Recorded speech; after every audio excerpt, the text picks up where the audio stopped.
خب همونطوری که شاگردای عزیز در سلاید میبینید ما شما امروز ما باز در مورد اشکال سه‌بعدی مرکبات عضوی گپ میزنیم. وقتی که در فضای سه‌بعدی مرکبات عضوی را ما شما میبینیم دارای اشکال متفاوت است. دلیل تفاوت در اشکالش ما شما در جلسات قبلی هم تشریح کردیم، در این جلسه هم تشریح میکنیم. خب قبل از اینکه بریم روی درس، شاگردای عزیز کسی گفته میتونه فرمول عمومی الکان ها چی است؟ فرمول عمومی الکان ها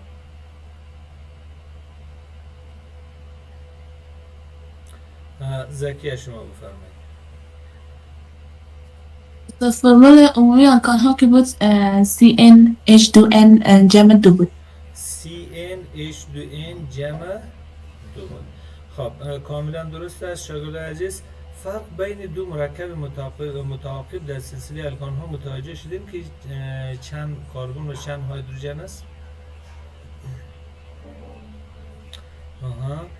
خب دیگه شاگردان عزیز اگر کسی میتونه بگن دست رو بلند کنین و با هم یک جای پیش بریم. فرق بین دو یک کربن و هیدروژن، یک کربن و دو هیدروژن است. یعنی دو مرکب متعاقب هیدروکربن ها را که ما شما چک کنیم فرق بینش یک کربن است، دو هیدروژن است. پس همی که مرکبات که فرق بینش به اندازه یک سلسله مشخص باشه این میره به نام چی یاد کرده بودیم؟ جان هومولوگ. آفرین.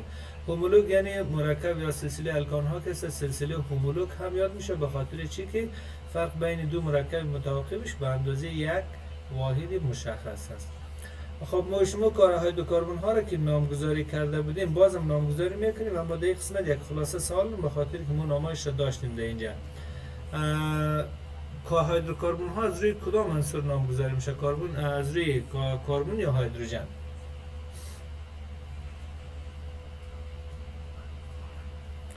هیدروکربن ها از روی کدام عنصر نامگذاری میشه؟ زکی اگر میتونی مایک رو باز. هیدروکربن ها استاد گفتین از روی کدام نامگذاری میشه؟ از روی عنصر کربن دیگه. از روی عنصر کربن. تعداد عنصر کربن نمبرش در حساب لاتینی گفته میشه. مثلا وقتی میگیم میتا کسته به معنای یک است، ایتا کسته به معنای دو است، پروپا کسته 3 است، بیوتا 4 است. باز ما به خاطر سلسله شی ای را اضافه میکنیم، میتان، ایتان، پروپان، بیوتان. فقط از روی تعداد هیدروکربن ها نامگذاری از روی تعداد کربن ها نامگذاری میشن. خب درسی که ما شما در جلسه قبلی خواندیم در مورد ساحه الکترونی بود. اگر ما دو ساحه الکترونی داشته باشیم شکلی که به وجود میاد چی شکل است؟ نرگس علیزاده اگر سوال دارید میتونید سوال کنید. استاد نمیشه استاد سوال قبلی شما از روی اتم مرکزی نامگذاری کنیم؟ نه اتم مرکزی جدا هست و در سلسله الکان ها که ما شما مییم نامگذاری میکنیم فقط از روی تعداد کربن نامگذاری میکنیم. اتم مرکزی دیگه فقط به خاطر اشکال هندسی و اشکال سه‌بعدیش ما شما در مورد اتم مرکزی گپ میزنیم. و باز بعد از او که ما شما مییم در مورد سلسله الکان ها گپ میزنیم، سلسله الکان ها که هستن هزاران تا اتم کربن است که هزاران تاش اتم مرکزی هستند. فقط دو تا اتم آخری اولی و آخریش که اتم مرکزی نیستن. پس ما شما زیاد روی اتم مرکزی در این قسمت توجه نمونیم، فوکس نمونیم. فقط فوکس ما شما در نامگذاریش در تعداد هست. اگر تعداد کربن 5 باشن کلمه 5 لاتینی رو در نظر میگیریم، اگر 6 باشه کلمه 6 لاتینی رو. خب تشکر. یک سوال خلاصه دیگه که ما شما در مورد ساحات الکترونی خوانده بودیم یک مرور کنیم. ساحه الکترونی اگر در اطراف یک اتم مرکزی دو ساحه الکترونی باشه شکلی که به وجود میاد کدام شکل است؟ زکیه شما بفرمایید. شکل خطی است و زاویه‌اش هم 180 درجه. 180 شکلش خطی. خب نرگس شما بفرمایید اگر 3 ساحه الکترونی باشن. استاد 3 ساحه الکترونی باشه هایپر و 120 درجه. خب شکل مسطح و زاویه‌اش هم 120 درجه میشه. تشکر. خب گلپری حیدری شما بگید اگر بله شکلش مسطح هست، مسطح یعنی یک سطح هست. گلپری حیدری شما بفرمایید اگر در اطراف اتم مرکزی 4 ساحه الکترونی باشند چی نوع شکل به وجود میاد؟ استاد شکل سه‌بعدی به وجود میآید و زاویه 109.5 درجه خورشید. 109.5 شکل سه‌بعدی. شکل سه‌بعدی کاملا درست است. و اگر بگیم که نوعی هایبریدش چی است، هایبریدیزیشن که ما شما در فصل اول خوانده بودیم، کسی گفته میتونه در سطح 4 ساحه الکترونی باشه چی نوع هایبرید تشکیل میشه؟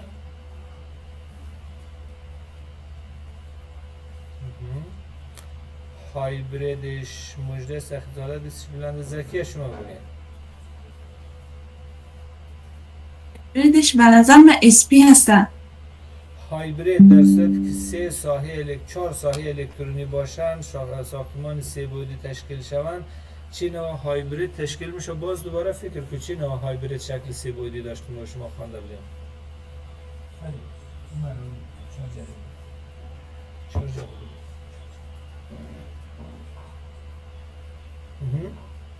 پیتری بود؟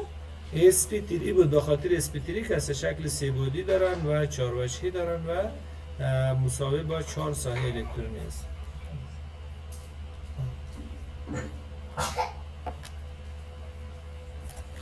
خب ما شما میریم در مورد درسی که آخرین قسمت ما شما خوانده بودیم در مورد از اینکه زاویه های غیر رابطه الکترون های غیر رابطه‌ای اگر در یک فضای سه بعدی باشند در یک شکل سه وجهی در یک مرکبی که 3 ساحه الکترونی در اطرافش باشد، از 3 ساحه 2 ساحهش الکترون های رابطه‌ای باشه و 1 ساحهش الکترون های غیر رابطه‌ای، زاویه چند درجه تشکیل میشه؟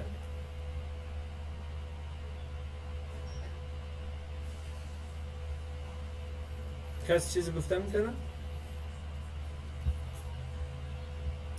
اگر یک شکلش چی باشن فکر کنین که در 3 ساحه الکترونی ما شما داریم 2 تاش که است الکترون های رابطه‌ای است، 1 تاش الکترون های غیر رابطه‌ای، زاویهش فرق داره با مکمل ساحاتی که الکترون های رابطه‌ای داره یا نه؟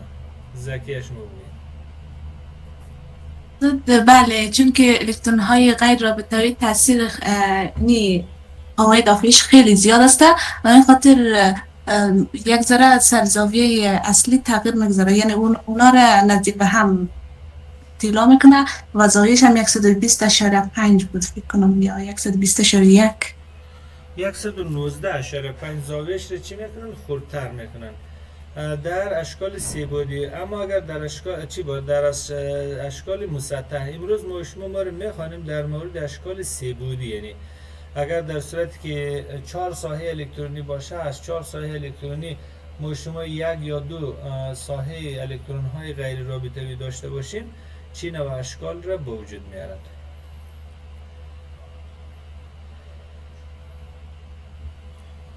خب ببینید ما شما این قسمت ها را در جلسات قبلی تشریح کردیم، ایزومر ها را هم تشریح کردیم. بیاین امروز در مورد مولکول آب گپ میزنیم. مولکول آب که است از جمله یکی از جالبترین اشکال چی را دارن؟ اشکال فضایی را دارن. خب بیاین ما شما از نظر شکل فضایی را تشریح میکنیم. یک دفعه که ما را ترسیم کنم. خب فرمول مولکولی آب، فرمول مولکولی آب H2O هست. H2O خیلی یک فرمول ساده داره. خب اگر از شما پرسان کنن که اکسیژن در کدام گروه جدول دورانی هست؟ در کدام گروه جدول دورانی است اکسیژن؟ اول اکسیژن، هیدروژن نه، اکسیژن.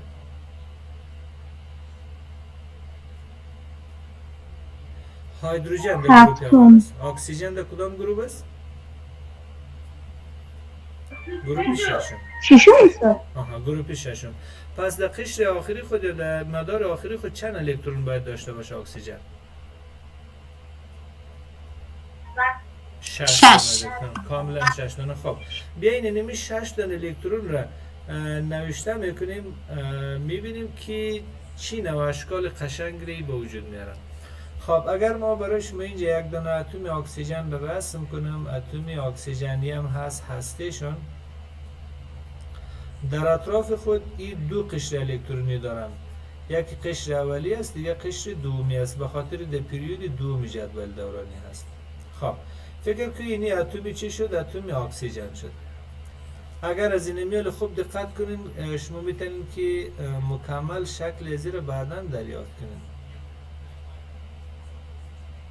خب این هم شد اتم اکسیژن.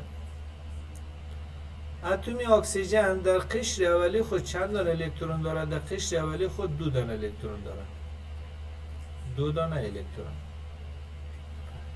خب در قشر دومی خود 6 دانه الکترون دارن. 6 دانه الکترون دارن. یک جورش را در این قسمت رسم میکنین، یک جورش را در این قسمت رسم میکنین و 2 دانه دیگه که باقی مانه 2 دانه را یک شده این قسمت رسم میکنیم، یک تا دیگه شده این قسمت. به خاطر چی؟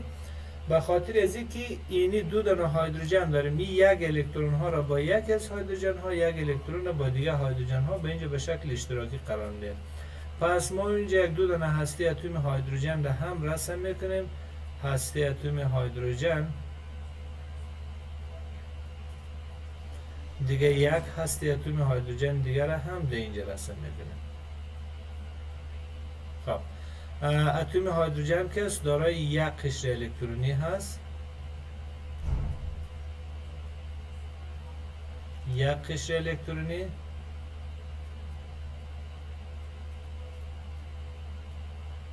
یک قشر. خب اتم هیدروژن هم شاگردای عزیز در قشر آخری خود یک الکترون داره، هم یک الکترون خود با اتم اکسیژن به اشتراک میگذارن.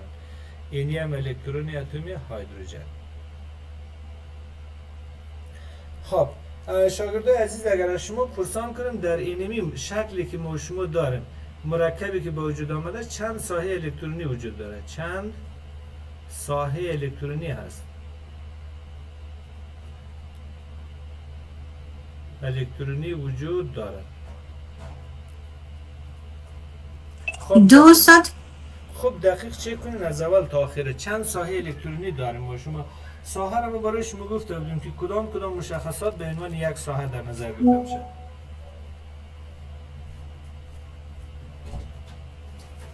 استاد فعلا 2 ساحه هست که مثلا هیدروژن گرفتنه یک مولکول ها را.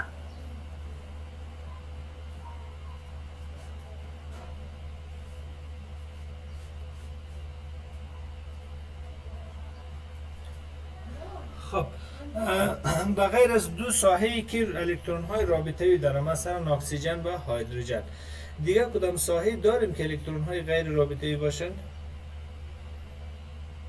2 ساحه دیگه داریم. خب 2 ساحه دیگه، پس 2 ساحه که الکترون های رابطه‌ای است، 2 ساحه دیگه الکترون های غیر رابطه‌ای است. 3 است. پس در اطراف از چند ساحه الکترونی وجود داره؟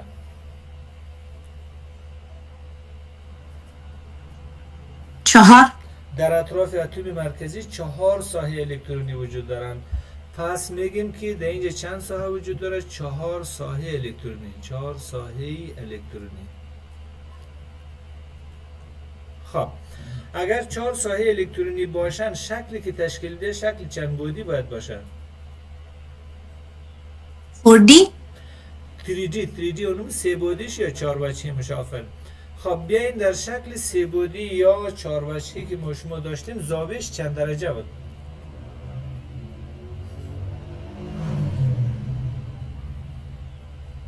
بیاد کسی هست؟ 109.5 درجه. اما اینجا چون ببینین 2 دانه الکترون غیر رابطه‌ای در اینجا داریم، الکترون غیر رابطه‌ای،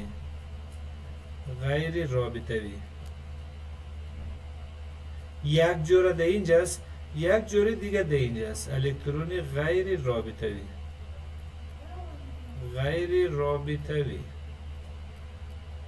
خب اصل سوال ما و شما، درس ما و شما از این قسمت به بعدش چی میشن؟ جالب میشن. به خاطر از اینکه یعنی دو الکترونی که در این قسمت هست ای هم تحت اثر هسته هیدروژن هست و هم تحت اثر هسته اکسیژن. اینا که است قوه دافعش که است خیلی ضعیف است، از او خاطر اینا که است زاویهش یک کمک خورده است. اما اینی دو دانه الکترونی که در اینجا است، اینی الکترون های غیر رابطه‌ای که است تنها تحت تاثیر هسته اکسیژن است، از همون خاطر قوه دافعه از اینا زیادتر است. باز اینی هر دوی این دو هیدروژن فشار میده که رابطه بین از اینا چی شوند؟ خردتر شوند. اگر در حالت عادی مثلا در 4 ساحه الکترونی ما شما در نظر بگیریم، اینی زاویه شکست چند درجه؟ 109.5 درجه. اما اگر در چی باشن؟ در الکترون های غیر رابطه‌ای باشن، بازی زاویهش چی میشن؟ زاویهش خرد میشن. چقدر خرد میشن؟ اینجا برای شما نوشته میکنم. در ساختمان های سه بعدی هر جوره الکترون غیر رابطه‌ای، هر جوره، خب دقت کنید شاگرد عزیز، متن که نوشته میکنیم خب دقیق درک کنید. گفته هر جوره الکترونی غیر رابطه‌ای به اندازه 2.5 درجه زاویه بین الکترون های رابطه‌ای را خرد میکنند.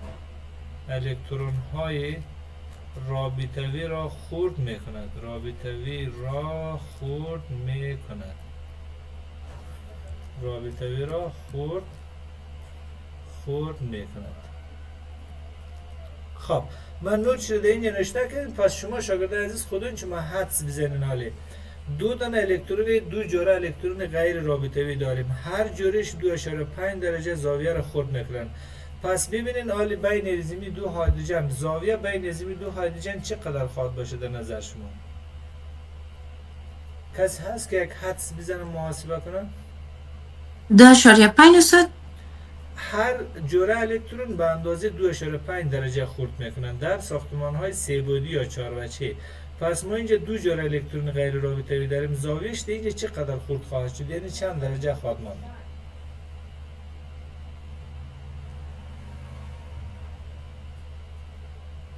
105 میشه بینشون؟ 105 درجه. بیاین نمیر دقیق‌تر محاسبه کنیم. خب اگر هر 4 ساحهش الکترون های رابطه‌ای باشه میشه 109.5 درجه. 109.5 درجه. اما دو جوره الکترون غیر رابطه‌ای داریم ما شما، دو جوره الکترون غیر رابطه‌ای منفی، هر جوری ازی به اندازه چقدر خرد میکنه؟ 2.5 درجه. پس 2.5 ضرب 2 که مساوی به چند میشه؟ 5 میشه یا نمیشه؟ 5 درجه. خب 5 درجه را از 109 درجه تفریق کن چقدر باقی مونه؟ 5 درجه از 109 درجه 104.5 باقی نمیمونه؟ 104.5 درجه. یعنی زاویه رابطه‌ای بین الکترون های رابطه‌ای چی که از آب 104.5 درجه هست. 104.5 درجه.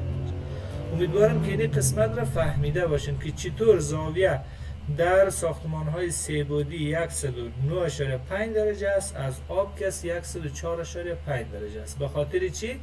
که اتم اکسیژن دو جور الکترون غیر رابطه‌ای داره، هر جور الکترون غیر رابطه‌ای به اندازه 2.5 درجه زاویه بین اتم های یا الکترون های رابطه‌ای را خرد میکنه که 2.5 جمع 2.5 میشه 5 درجه. از 109 که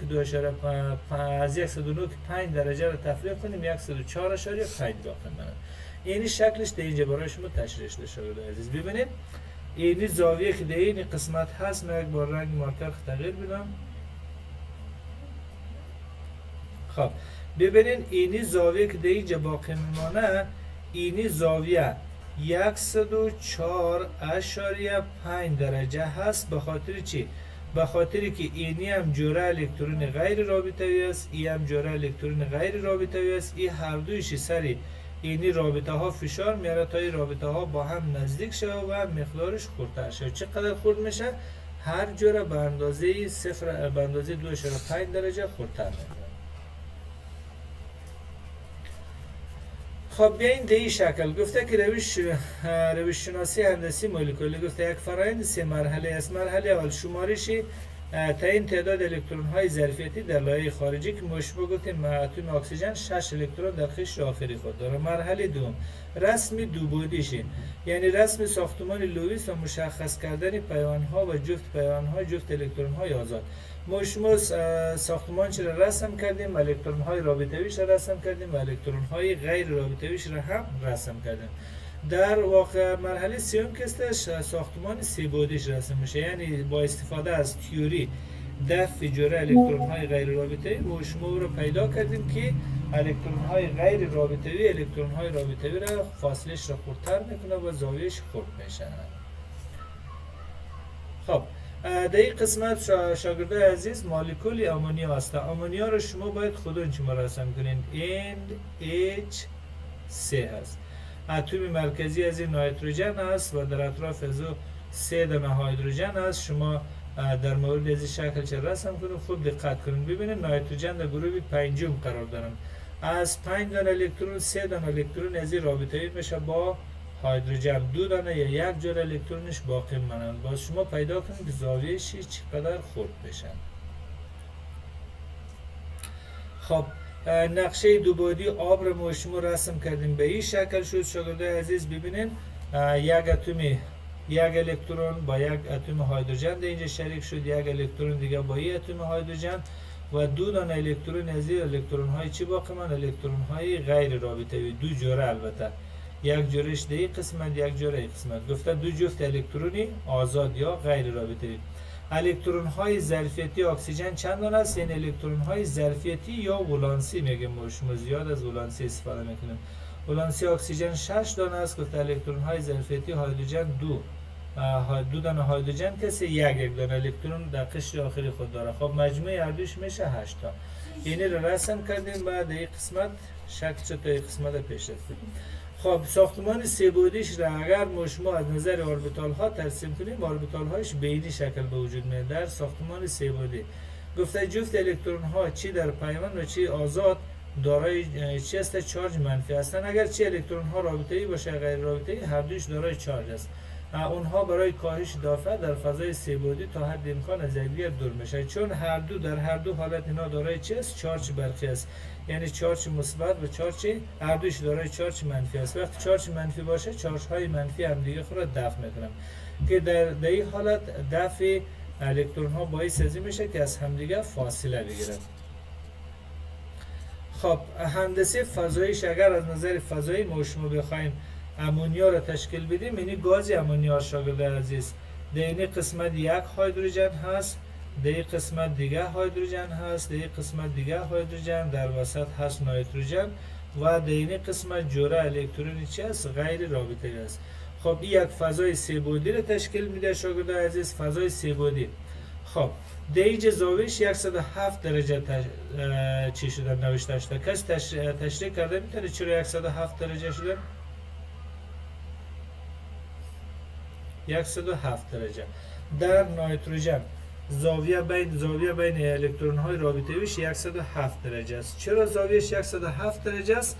نظر به قانونی که ما پیشتر برایش تشریح کردم مطابقت نکسی در یادش مانده که یک تشریح کنه رابعه محمدی اگر میتونی.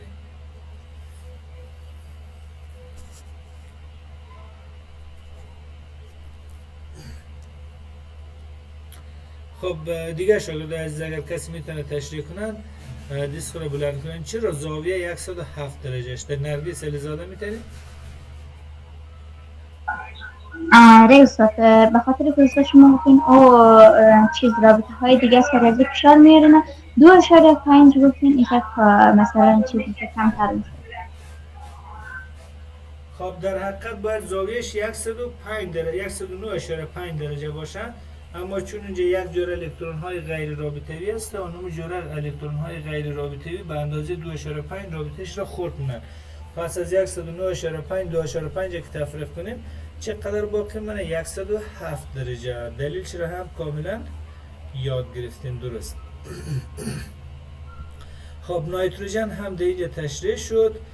دیگه ببینین این از آب است شاگرد عزیز. ساختمان 3 بعدی آب را ببینین چقدر قشنگ دیزاین کردن.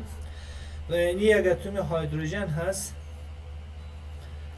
یک اتم هیدروژن هست، این دیگه اتم هیدروژن هست و دی وسط هم اتم اکسیژن است. و در بین این ازی اوربیتال های چی است شاگردان عزیز؟ اوربیتال های الکترون های غیر رابطه‌ای است. جوره الکترون یک جوره در این قسمت است، یک جوره دیگه در این قسمت. اینا هر کدامش به اندازه 2.5 زاویه رابطه‌ای را خورد میکنه. 2.5 و 2.5 مساوی میشه با 5 درجه. پس از 109.5 که ما 5 را تفریق کنیم بالاخره زاویه که باقی مونه 104.5 درجه.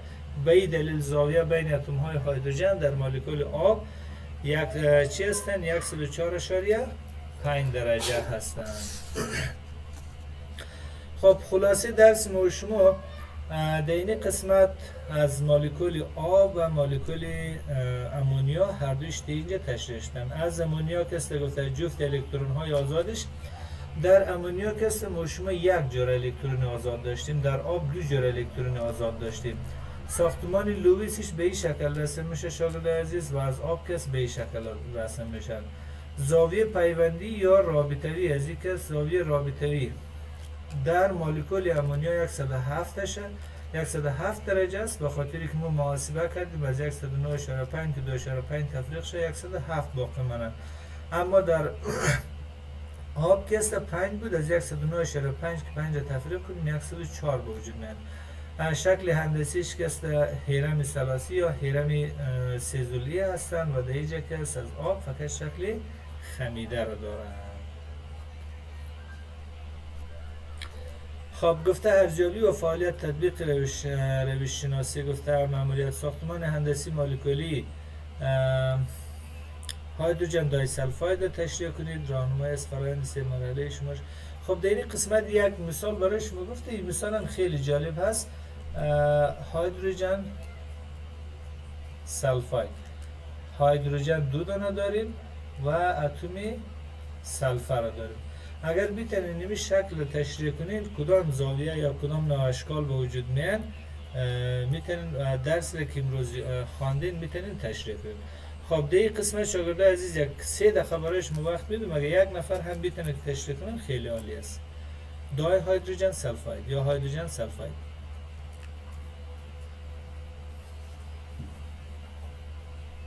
استاد جان این مثل H2O است نه؟ کاملا. اگر بیتونی یک کمک بیشتر تشریح کنی خیلی خوب میشه. پس انجام بتونم استاد، کوشش خودم میکنم. درسته. اوکی پس H2S که هست هیدروژن سلفاید شما گفتین. بله. پس اینجا اسم مینویس اسم حالت لوئیس گفتین. پس ما حالت لوئیس درست میکنم. درست است؟ ساختمان لوئیس را. اوکی. استاد سلفر در کدام ردیف جدول دورانی است؟ ششم؟ در گروپ ششم هست، پریود سوم هست. پس مثل اکسیژن کار میکنیم. پس سلفر 6 مولکول می داشته باشه درست؟ 6 الکترون می داشته باشه در قشر آخری. 6 الکترون می داشته باشه در قشر آخر خود و 2 هیدروژن و 2 تا از مولکول سلفر با هیدروژن می باشه، یک جای میشه با قشر آخرش و 2 تا جوره مولکول آزاد اینجا میمانه. جوره الکترون آزاد میمانه. جوره آزاد. آها. پس این حالت سه‌بعدی میشه نه استاد؟ ساختمان سه‌بعدی تشکیل میده. آفرین. ساختمان سه‌بعدی تشکیل میشه که اینمی اندازه ازیم که هست 109.5 می باشه. زاویهش 909 که است. برای ساختمان سه‌بعدی تمام الکترون هایش رابطه‌ای باشه. پس در سلفر اکساید چی هیدروژن سلفاید اینجا کل الکترون هایش رابطه‌ای است یا غیر رابطه‌ای هم داره؟ استاد غیر رابطه‌ای هم داره. پس دقیق اینجا باید زاویهش رو محاسبه بکنیم درست؟ پس 109.5 منفی 2.5 گفتن که هر رابطه بین هر مولکول، نه، فاصله بین مولکول ها 2.5 است، غیر رابطوی. 2.5 درست است؟ درجه خورد میکنن الکترون های غیر رابطوی. فشار میارن، خورد میکنن. زاویه بین الکترون های رابطوی رو خورد میکنن. پس دو تا داریم. پس 2.5 اینجا میگیریم چون دو تا هست، دو جور الکترون های غیر آزاد هستن، پس رو ضرب 2 میکنیم که اینا میشه 5 از 109.5 منفی 5 میکنیم میمونه 104. درست؟ 104.5. 104.5. پس ساختمان از او مکمل مشابه است با ساختمانی H2O. H2O. پس کاملا درست است و ساختمانش مشابه است با ساختمان H2O. زاویه رابطویش بین مولکول های رابطویش 104.5 درجه میشن. ساختمان سه بعدی 4 وجهی تشکیل میشن. کاملا درست است. خب تا این قسمت رو ما شما خواندیم شاگردای عزیز. مولکول ها رو تقسیمات کردیم و نظریه ایزومر ها هم خواندیم، سلسله هومولوگ را هم خواندیم و تیوری دفع جرعه الکترون های غیر رابطوی را هم ما شما خواندیم. پس یک سوال خلاصه اگر با شما بگیم در ساختمان سه بعدی و ساختمان دو بعدی قوه دافع جرعه الکترون های غیر رابطوی چی فرق داره؟ کسی گفته میتونه؟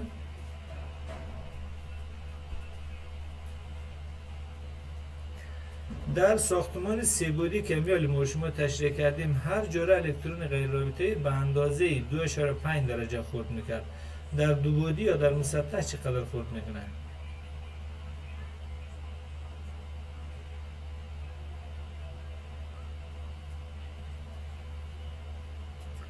بودی 0.5 درجه کم میکنه. 0.5 درجه کم میکنه. دقیق یادتون باشه اگر ساختمان دو بعدی بود، مثلا یک ساختمان مسطح بود که ما شما درست در یک شکل به این شکل ما شما تشریح کردیم، سلفر دای اکساید. یک دقیقه ما رنگش تغییر کنیم. سلفر دای اکساید، مثلا سلفر دای اکساید این را به این قسم تشریح کردیم که اتم مرکزی اتم سلفر بود با 2 اتم اکسیژن در اینجا، 2 اتم اکسیژن در اینجا. چون الکترون سلفر که 6 الکترون داره، یک جور الکترونش غیر رابطه‌ای باقی ماند. پس زاویه اینی در حالت عادی باید 120 باشه، اما این جور الکترون غیر رابطه‌ای به اندازه 0.5 درجه را خورد کرد که از 120 0.5 تفریق کنیم 119.5 درجه میشن. در مسطح 0.5 و در ساختمان های سه بعدی که هست به اندازه 2.5 درجه خورد میکنند. خب شاگردای عزیز یک هفته دیگه هم وقت داریم. اگر شما سوال و مشکلی داشته باشین میتونین پرسان کنید.